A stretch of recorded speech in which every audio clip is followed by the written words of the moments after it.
નમસ્કાર. આજના આ ખાસ વિશ્લેષણમાં આપ સૌનું સ્વાગત છે. ચાલો સીધી જ વાત પર આવીએ. આજે આપણે જોઈશું કે ઋતુઓ માત્ર હવામાન બદલવાનું કામ નથી કરતી, પણ એ સમયના એક વિશાળ ચક્રની જેમ કામ કરે છે.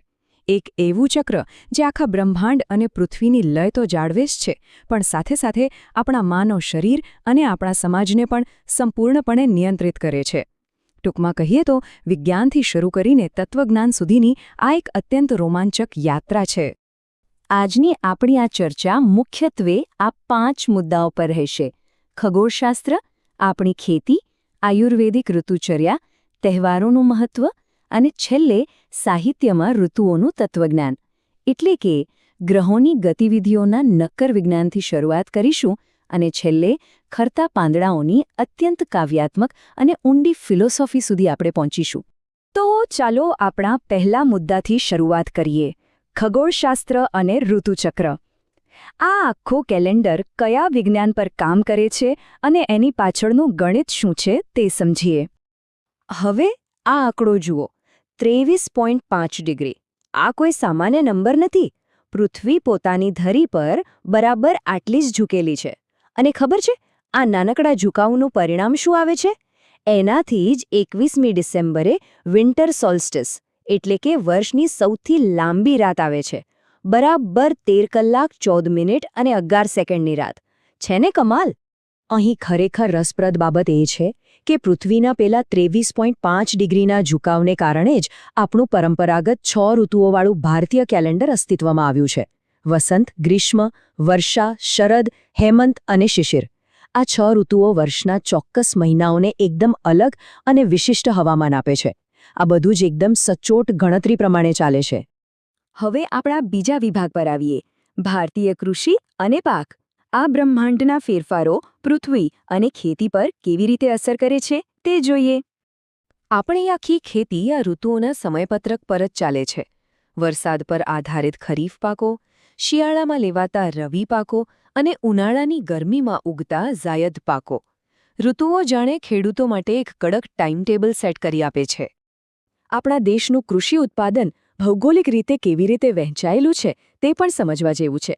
કપાસ માટે ગુજરાત અને મસાલા માટે કેરળ મોખરે છે, જ્યારે ચોખા પશ્ચિમ બંગાળમાં થાય છે. આ બધું જ ઋતુઓ અને હવામાનની પેટર્ન પર નિર્ભર છે. પ્રકૃતિએ દરેક રાજ્યને પોતાની એક અલગ ભેટ આપી છે એમ કહી શકાય. હવે અહીં એક મોટો પ્રશ્ન એ થાય કે આ બાહ્ય ફેરફારો માનવ શરીરને અંદરથી કેવી રીતે બદલે છે? આનો જવાબ આપતા પહેલા એક નાનકડી વિનંતી છે.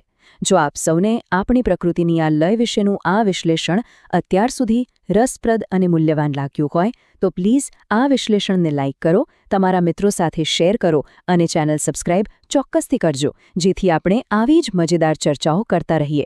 તો ચાલો મૂળ વાત પર પાછા ફરીએ. આપણો ત્રીજો ભાગ છે ઋતુચર્યા, એટલે કે આયુર્વેદિક જીવનશૈલી. પર્યાવરણની આપણા સ્વાસ્થ્ય પર શું અસર થાય છે અને પ્રાચીન જ્ઞાન શું કહે છે તે જોઈએ. આયુર્વેદ બહુ સ્પષ્ટ કહે છે કે પર્યાવરણમાં થતો બદલાવ આપણા શરીરના આંતરિક સંતુલનને સીધી અસર કરે છે. આથી જ બીમારીઓથી બચવા અને ઊર્જા ટકાવી રાખવા માટે ઋતુચર્યા એટલે કે ઋતુ પ્રમાણે આહાર અને વિહાર બદલવા એકદમ જરૂરી બની જાય છે. એના વિના ચાલે જ નહીં. આને એકદમ સરળ ભાષામાં સમજીએ. ઉનાળામાં શરીરમાં પિત્ત વધી જાય એટલે તેને શાંત કરવા નાળિયેર પાણી જેવી ઠંડી વસ્તુઓ અને સૂતરાઉ કપડાં જોઈએ. પણ વરસાદની ઋતુમાં, ચોમાસામાં આપણી પાચન શક્તિ એકદમ નબળી પડી જાય છે. એટલે ત્યારે આદુ, ઉકાળેલું પાણી અને ગરમ હળવો ખોરાક લેવો પડે.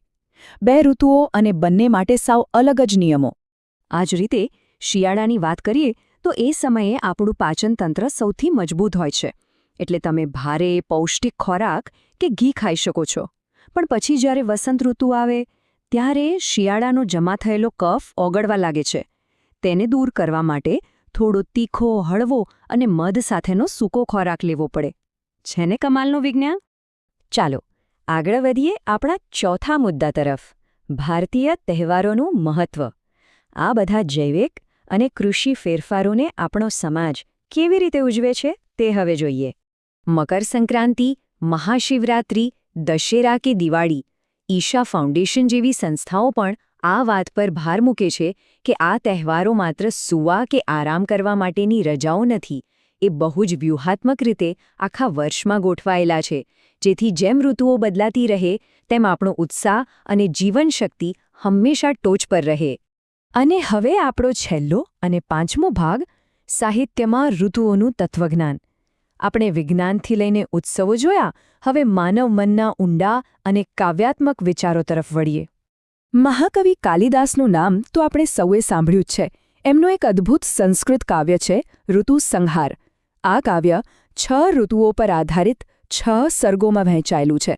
આમાં કુદરતના બદલાતા લેન્ડસ્કેપ્સ અને મનુષ્યના પ્રેમ કે રોમાન્સ વચ્ચેની ક્રિયા-પ્રતિક્રિયાને શૃંગાર રસમાં એટલી સુંદર રીતે વર્ણવવામાં આવી છે કે વાત ન પૂછો.